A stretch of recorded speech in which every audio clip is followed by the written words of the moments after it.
என் பக்தர்கள் அனைவருக்கும் அன்பு வணக்கங்கள். என் அன்பு குழந்தையே, சந்தேகமே வேண்டாம். இந்த பதிவு உனக்காக மட்டும்தான். உன்னுடைய உயிரான துணைக்கு செருப்பால் அடித்தது போல் தண்டனை கிடைத்து விட்டது. சில நேரங்களில் கவலை உன்னை ஆழ்த்துகின்றது.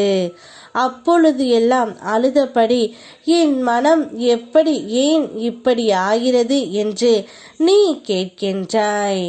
ஆனால் அந்த நேரத்தில்தான் நான் உனக்கு ஆறுதலாக இருப்பதை நீ மறைக்கின்றாய் தங்கமே. மற்றவர்களுக்காக உன்னுடைய வாழ்க்கையையும் சுய மரியாதையையும் நீ அர்ப்பணித்தாய். இன்று அவர்கள் சந்தோஷமாக இருக்கின்றார்கள்.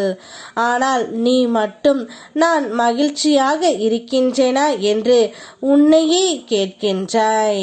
அதை நீ கேட்க வேண்டிய அவசியமே இல்லை. ஏனென்றால் நான் உன் அருகில் இருக்கின்றேன். உடையும் மனதுக்கு வலிமை நான் தருகின்றேன்.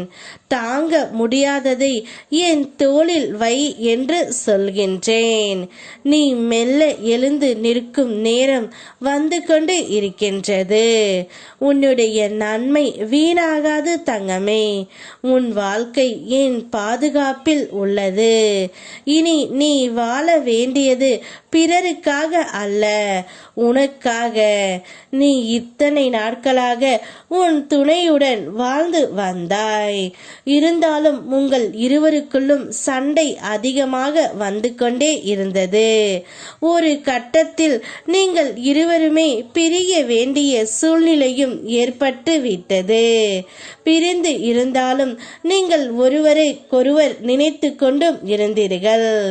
இருந்தாலும் உன்னுடைய துணை நீ மட்டும்தான் அவரை நினைத்தாய். ஆனால் அவர் உன்னை நினைக்கவே இல்லை என்பது தான் உண்மை தங்கமே. இப்போது உன்னுடைய துணைக்கு உனக்கு செய்த துரோகத்துக்கு அவர் தண்டனையை அனுபவித்தும் விட்டார். நீ எதையும் தேடி ஓட வேண்டிய காலம் அனைத்தும் முடிந்து விட்டது. இனி உனக்கானது உன்னை தேடி வர தயாராகி கொண்டு இருக்கின்றது. நீ எதிர்பார்த்த அந்த நல்ல காரியம் ஒன்று உன் வாழ்க்கை வாசலில் வந்து நின்று இருக்கின்றது.